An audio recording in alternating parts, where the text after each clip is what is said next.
বন্ধুরা, good morning, welcome back to my channel happy TV family. তোমরা সবাই কেমন আছো? আশা করছি সবাই খুব ভালো আছো। আমি আমার ফ্যামিলির সবাই খুব ভালো আছি। আমি পাপিয়া চলে আসলাম প্রত্যেকদিন সকালের মতন আজকের সকালবেলা তোমাদের সামনে একটা খুব সুন্দর মিষ্টি ব্লগ ভিডিও নিয়ে। তো দেখতে পাচ্ছ বন্ধুরা, সকালবেলা উঠে একদম উনুন পাড়ে বসে রয়েছি, উনুন নিকাচ্ছি আর কি। তারপরে যাব ঘর বাড়ি ঝেঁটোতে, যা যা কাজ থাকে আর কি, বাসি কাজ। সকালবেলা উঠে সবচাইতে আমার এই কাজটা এত ভালো লাগে, সকালবেলা এই যে হালকা রৌদ্রের মধ্যে যে জানলাটা খুলে দিই না বন্ধুরা, শুধু এই ঘরের জানলা বলে না, প্রতিটা ঘরের জানলা খুলতে সকালবেলা আমার ভীষণ ভালো লাগে। সকালটা দেখতে না আমার খুব সুন্দর, মানে খুবই ভালোবাসি, খুবই ভালো লাগে। তো যাই হোক, এদিকে বলতে বলতে আমার প্রায় ঘর বাড়ি ঝেঁটানো হয়েও গেছে। প্রত্যেকদিন তো ওই দিকের ঘর বাড়িটাই ঝেঁটানো তোমাদের সাথে শেয়ার করি, এদিকটা তো কখনো শেয়ারই করি না। তো আজকে একটুখানি ইচ্ছা করলো এই দিকের ঘর বাড়িটাই তোমাদের সাথে শেয়ার করার জন্য। তো তার জন্য এইদিকের ঘর বাড়িটা তোমাদের সাথে আজকে ঝাঁটানো মাটানো পরিষ্কার করাটা শেয়ার করলাম। তো চলো, তোমাদের সাথে গপ্প করতে করতে আমার এদিকে ঘর বাড়ি ঝাঁটানো কমপ্লিট। ওইদিককারে ঘর বাড়ি ঝেঁটিয়ে এসে বন্ধুরা বসে পড়েছি, নিচে ঝাঁটা রেখে বসে পড়েছি। আর ভালো লাগছে না, মেয়ে ঘুমাচ্ছে এখনো, মেয়ে ঘুম থেকে ওঠেনি। মেয়েকে ডাকবো, কাজকর্মগুলো আজকে ইচ্ছা আছে খুব তাড়াতাড়ি করবো, যতটা তাড়াতাড়ি হয়। এবার এদিকে ঘর বাড়িগুলো ঝাঁটাবো, ঝাঁটিয়ে নিয়ে ঘরটা মুছবো, জানো, মুছে টুছে নিয়ে তারপরে ইয়ে করবো, মেয়েকে ডাকবো ঘুম থেকে। ভালো লাগে না, এই কাজ করতে করতে বসেছি না, এই একটা আলসামি ধরে গেল। কিন্তু কি করবো বলো, এদিকটা আসলে না আমার একটুখানি না বসলে মনে হয় কি ভালো লাগে না। তো এই যে চেয়ারের উপর জামা কাপড় কটা রয়েছে, সে কালকে বিকালে ওই জামা কাপড়গুলো আবার ভাঁজ করে নিয়ে দিয়ে ঘর বাড়িগুলো তাড়াতাড়ি চটপট করে চলো ঝাঁটিয়ে টাটিয়ে নিয়ে একবার সমস্ত কাজ বাজ করে নিয়ে ধীরে সুস্থে বসে গল্প করতেও ভালো লাগে। কিন্তু কাজ যদি না হয়, সেখানে গল্প করতেও দেখবা মনে হয় কাজ রয়েছে এরকমটা হয়। বলো বন্ধুরা, এখনো বিছনা তুলবো, এখনো বিছনা তুলবো, মেয়ে পাশে ঘুমাচ্ছে, ঘুমাক। আর বর্মার সাথে কাজে চলে গেছে, চা মুড়ি খেয়ে গেলে চা মুড়ি। মেন কথা কি জানো বন্ধুরা, আমার পেটটা এই যে গন্ডগোল না, আমার এই পেটটা গন্ডগোল যতদিন না যাবে ততদিন আমার শরীরে এনার্জি আসবে না। মানুষের সবচাইতে বড় জিনিস আমার মনে হয় পেট। পেট যদি ভালো থাকে সব কিছু ভালো। এই হলো গিয়ে বিষয়, জানো বন্ধুরা। তো চলো কাজে হাত দেওয়া যাক, বসে থাকলে তার কাজ হবে না। ঘড়ির কাটা টিক টিক টিক করে ওর মনে চলছে, তাই না? ওর সাথে পাল্লা দিয়ে তো দৌড়াতে হবে। জানি না কেন বন্ধুরা, আমি যতই মনে মনে ভাবি না কেন যে আজকে কাজকর্মগুলো খুবই সকাল সকাল করে তাড়াতাড়ি করে করব, সেই যে বেলা 10টা, সেই 10টা সাড়ে 10টার আগে আমার যেন কাজ কমপ্লিটই হয় না। সে যতই তাড়াতাড়ি করে করি না কেন, মনে হয় একটু এখানে দাঁড়াই, ওই একটু ওখানে দাঁড়াই, এরকম দাঁড়াতে দাঁড়াতে এই করতে সেই করতে করতে আমার সেই বেলা 10টার আগে কাজ কমপ্লিট হয়ই না। তো এইদিকে বাবার ঘরে বিছনাটা ঝেড়ে পুছে পরিষ্কার করে নিলাম। তো চলো তারপরে এই ঘরটা ঝাড় দিয়ে মুছে নেবো। তো মুছবো কখনো সেটা আমি নিজেও জানি না, কেননা আজকে যেহেতু অনেকটা বেলা হয়ে গেছে, বললাম তোমাদের সাথে আজকে যে তাড়াতাড়ি কাজ কমপ্লিট করব, কিন্তু মোটো আমার কাজকর্ম তাড়াতাড়ি কমপ্লিট হলো না, জানো তো বন্ধুরা, অনেকটা লেট হয়ে গেছে। তারপরে এই দেখো এদিকে কাজকর্ম করে নিয়ে, মানে কাজকর্ম বলতে আর কি, ঘর টরগুলো ঝাঁটিয়ে নিয়ে এই পাশ ওপাশ চারিদিকে ঘর বাড়ি ঝাঁটিয়ে চলে এসেছি একদম বালতি করে জল নিয়ে ঘর মুছতে। তো আজকে এবার তাড়াতাড়ি তাড়াতাড়ি করে ঘরটা মুছে নিচ্ছি, মুছে টুচে নিয়ে তারপরের কথা, তারপরে চলো আগে ঘরটা মুছে নিয়ে তারপরে আসছি। তো তারপরে এই দেখো বন্ধুরা, ঘর টর মুছে নিয়ে আমি জামা কাপড় কেচে চলে এসেছি একদম বাইরে রোদে মেলতে। কেননা বাইরে বেশ রোদ্দুরটা কদিন ধরে ভালোই দিচ্ছে। আর ওই দেখো ওইদিকে বর্দা আর বর্দি হচ্ছিল ধান সিদ্ধ করছিল।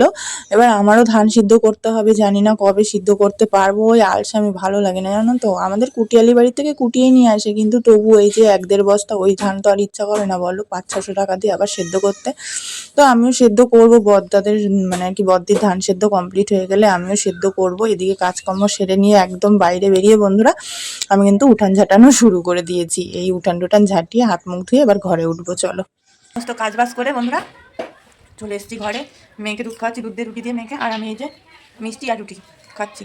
এবারে খেয়ে দিয়ে নিয়ে মা মেয়ে দুজন মিলে আমি যাবো স্নান করতে। স্নান দান করে আজকে রান্না করবো। না কি বলতো, রান্না করতে করতে না অনেকটা দেরি হয়ে যায়, 1-1:30 বেজে যায়। আর শীতের বেলা সেই বাসন কুসন মেজে ধুয়ে তারপরে সেই চান মান করতে যেতে সেই 2:30-3টে বেজে যায়। তো চুল শুকায় না, জানো তো বন্ধুরা, চুল যদি না শুকায় না কেমন বিচ্ছিরি গন্ধ হয়, চুল উঠে, এমনি তো চুল উঠে দেখো সামনে দিয়ে টাক পড়ে যাচ্ছে। আমার কথার জন্য আমার মেয়েও হাসছে। তো এই জন্য আমি স্নানটা করে নেবো, স্নানটা করে নিয়ে রান্না করবো, উনুন পাড়ে বসবো, শীত তো আবার করবে না, চুলগুলো শুকিয়ে যাবে। তো চলো মেয়েকে তাড়াতাড়ি করে খাই দাই দিয়ে নিই, খাই দাই দিয়ে নিয়ে নিজেও খেয়ে নিয়ে যাবো স্নানে। স্নান করে একেবারে ওই জায়গাটায় বসে দেখা হবে, বুঝছি, উনুন পাড়ে বসে তারপরে আবার আসছি, তার আগে আর আসবো না তার মাঝে, ঠিক আছে চলো। তো তারপরে আর কি বন্ধুরা, এই দেখো আমি একেবারে স্নান ধান করে মেয়েকে একদম খাই দাই দিয়ে চলে গেছিলাম সোজা স্নান করতে।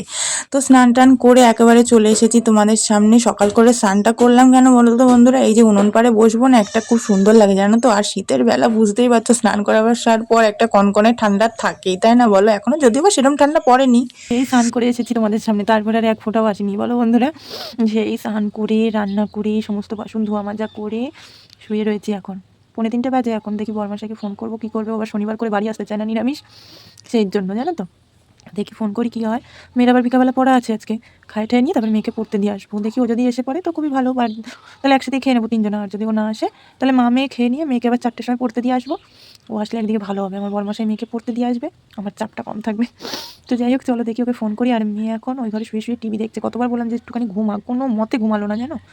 তো যাই হোক চলো দেখি কী করে, ফোন করে দেখি কী করে। এদিকে বড়মশাইকে ফোন করে বাইরেও বেরিয়েছি, আর তার মধ্যেই দেখছি এই যে আমার কর্তামশাই বাড়ি চলে এসেছে। দেখেছো, এই যে আমার যে মনে কি শান্তি লাগে এই মানুষটাকে দেখে, তোমাদের কি করবো আর বুঝাই। তো তারপরে এই যে মানুষটা গেল স্নান করতে, আমার কর্তামশাই, আমার বড়মশাই, আমার প্রিয় মানুষ। তো এবার ও স্নান করতে গেছে, আর সেই দিদি বাড়িতে সে আচার করেছিলাম মনে আছে বন্ধুরা, সে বাড়ি গিয়ে আচার বানিয়েছিলাম, সেই আচারটা রোদে দিয়ে দিয়ে বেশ ভালোই লাগছে, প্রত্যেকদিন একটু একটু করে চেটে চেটে খাচ্ছি। তো একটুখানি আমিও তার জন্য মানে কোটোর থেকে আর কি একটুখানি প্লেটে নিয়ে নিলাম। আমার মেয়ের কিন্তু এই সমস্তর উপর কোনো হিড়িকই নেই জানো তো বন্ধুরা, কিন্তু ছোটোবেলায় কিন্তু আমার যা মানে এই সমস্ত টক ফকের প্রতি হিড়িক ছিল, আমার মেয়ের সেটা কিছুই নেই। ভাত খাবি চ, এখানে ভাত খেয়েছি বন্ধুরা, এই যে ও খেতে বসে পড়েছে। আর এখানে আমি মেয়েকে ডাকছি ভাত খাওয়ার জন্য, উনি ফোন দেখছে। চ ভাত খাবি চ, পড়া আছে 4টে দিয়ে। চলো ভাত টাত খেয়ে নি, খেয়ে নিয়ে আবার মেয়েকে পড়তে দিয়ে আসবো, পড়তে টড়তে দিয়ে এসে নিয়ে তারপরে দিয়ে আসবো মেয়েকে পড়তে। মেয়েকেও রেডি করে দিয়ে বলেন দোকানের সামনে গিয়ে দাঁড়া। আর আমিও রেডি হয়ে গেছি, এবার মেয়ের ব্যাগটা গুছিয়ে দিচ্ছি বন্ধুরা, গুছিয়ে দিয়ে নিয়ে এবার চলে যাবো মেয়েকে পড়তে দিয়ে আসতে। মেয়েকে পড়তে দিয়ে এসে কাজ আছে, এখনো ঘর যেটবো, জামা কাপড় তুলবো, জামা কাপড় গুছাবো, এই হলো কাজ। তো চলো মেয়ে বেরিয়েও পড়েছে, চলো দেখি। 4টে 10 হয়ে গেছে, এখনো সাইকেল নিয়ে যেতে হবে না? হ্যাঁ, তাহলে কিরম লাগে বলো, কিরম বাইরে 4টে 10 হয়ে গেছে, সাইকেল নিয়ে যাবে, তাড়াতাড়ি চ। কাজই লক্ষ্মী কাজই ঝক্কি, এটা কিন্তু মানতেই হবে, তাই না বন্ধুরা বলো। সারাদিন কাজের মধ্যে থেকে কখন যে টাইমটা কেটে যায় সেটা টেরও পাই না। মেয়েকে পড়তে দিয়ে আসলাম, পড়তে দিয়ে এসে নিয়ে এক ফোঁটাও ঘরে না ঢুকে আগেই জামা কাপড়গুলো তুলে নিয়ে ঘর বাড়িটা আগে ঝিটিয়ে নিচ্ছি বন্ধুরা। ঘর বাড়িটা ঝিটিয়ে নিই কেন বলো তো, এই এখন দেখছি বিকেল বিকেল ভাব আছে, তো সেকেন্ডের মধ্যে আবার দেখবো কি সন্ধে হয়ে গেছে। শীতের বেলা বলতে না বলতে দৌড়ায়, চলো ঘর বাড়িটা ঝিটিয়ে নিয়ে এবার ছাগলের চালায় যাই। ছাগলগুলোকে ঘরে তুলে নিয়েছি, এই যে এবার ছাগলগুলোকে বেঁধে টেঁধে নিয়ে থুয়ে তো চলো তার ওইদিকে সমস্ত কাজবাজ করতে করতে বন্ধুরা হয়ে গেছিলো সন্ধে। তারপরে মেয়েকে ছুটি হওয়ারও টাইম হয়ে গেছিলো, তাই জন্য মেয়েকে আনতে চলে গেছিলাম। তিশামণিও পড়ে বাড়ি আসছিল, তাই তিনজন একসাথে বাড়ি ফিরলাম। তারপর প্রত্যেক দিনের যেটা আমার ডিউটি মোটামুটি মনে করো, এই যে বাড়ি আসার সাথে সাথে মেয়ের যা যা হোমওয়ার্ক দেয় দিদিমণি, সেগুলো দেখে নিয়ে আগে মেয়ের হোমওয়ার্কগুলো করানোর চেষ্টা করি। কেননা বাচ্চাদের মন বুঝতেই পারছো, খেলার একবার যদি জমে যায় ব্যাস হয়ে গেল, হোমওয়ার্ক করানো আয় আয় আয় আয় করতে করতে আমার গলা ব্যথা হবে, তারপরে আমার মেয়ে আসবে। তো তার জন্য দেখছিলাম ইংরাজি, বাংলা, অঙ্ক কোনটায় কি কি হোমওয়ার্ক দিয়েছিল, তো সেগুলোই করাবো বলে বলছিলাম যে একটু। আমার মেয়ে বিছনার অবস্থা করেছে দেখো বন্ধুরা, খেয়েছে 1 মুঠ মুড়ি, ফেলেছে 10 মুঠ মুড়ি বিছনায়। ওরে যতই আমি বড় বাটিতে করে দিই না কেন, আর যতই বড় থালায় করে তার নিচে দিই না কেন, ও যে মুড়ি খেতে গিয়ে বিছনায় পড়বেই, কি বলবো জানো না। জানো তো বন্ধুরা, এই হলো গিয়ে বিষয়, আমার মেয়ের এত স্বভাবটা খারাপ। মুড়ি খেতে গেলে বিছনায় সারা বিছনা ছড়াবে, তারপরে বিছনায় কিছু বললে পিঁপড়া হয় জানো তো, ভালো লাগে না। আর যদি বলি নিচে বসে খা, একটা বিছনা পেতে নিচে বসে খা, তাও খাবে না, বিছনায় বসেই খাবে। দোকানে পাঠিয়েছি বিস্কুট আনার জন্য, বিস্কুটটা খাবো, আটা মাখবো, রুটি করবো, আলু চচ্চড়ি করবো। প্রত্যেক দিনকারের ডিউটি হয়ে গেছে এটা আমার। দুপুরবেলায় এমন রানতেই হবে, রাত্রে কোথায় ভালো লাগে না, কবে যে গরম পড়বে ভালো লাগে না। রুটি করানো কমপ্লিট হয়ে গেছে বন্ধুরা, এই দেখো এখানে রুটি হয়ে গেছে এই যে, আর এখানে আলুর তরকারি, আর এখানে দুধ জাল দিচ্ছি। আমি আর মনা খাবো না, আমি আর আমার মেয়ে। তো দুধ আর রুটি খাবো রাত্রিবেলা আমি আর আমার মনা, আর বড়মাসের জন্য আর বাবার জন্য করলাম আলুর তরকারিটা। রাত্রেবেলা আমি একটুখানি খাবো আলুর তরকারি, কিন্তু মেয়েকে এখন একটা রুটি খাতে খাতে আমি একটা রুটি খেয়ে নেবো, খেয়ে নিয়ে মামে একটা ঘুম দেবো। প্রত্যেক দিনের ঘুম, এই ঘুমটা 2-3 দিন ধরে হচ্ছে না বন্ধুরা। কেন বলছি, কারণ সেই একটু পরে যাচ্ছি রুটি করতে, একটু পরে যাচ্ছি রুটি করতে, একটু পরে করতে করতে সেই 10টা 10:30 বেজে যেত রুটি করতে করতে। আর 10টা 10:30 সময় যদি আমি রুটি করতে বসি, তাহলে কখন আমি আর মানে ঘুমাবো বলো। 10টার সময় যদি আসি রুটি করতে, ধরো 10টার সময় যদি রুটি করতে আসি, 10:30 15-11টা বেজে যেত রুটি করতে করতে, তারপরে একটু সেই সন্ধ্যার ঘুমটা হয় বলো তো। আর সন্ধ্যাবেলার ঘুমের এই উপাসটা আমার আজকে দিয়ে না জানো তো বন্ধুরা। এই ঘুমের উপাসটা হচ্ছিল কি আমার সেই বিয়ের আগে দিয়ে বলতো, সন্ধ্যাবেলা বই পড়তে পড়তে ঘুমিয়ে পড়তাম, মা গিয়ে মাথায় একটা ঘাটটা মারতো, দিয়ে ঘুম ভাঙতো। আজকে নাই, ঘুমের সন্ধ্যাবেলা উপাসটা আমার 10 বছর 12 বছরের অভ্যেস, বুঝলে। আর এই উপাসটা এত সহজে কি পাল্টানো যায় বলো তো বন্ধুরা।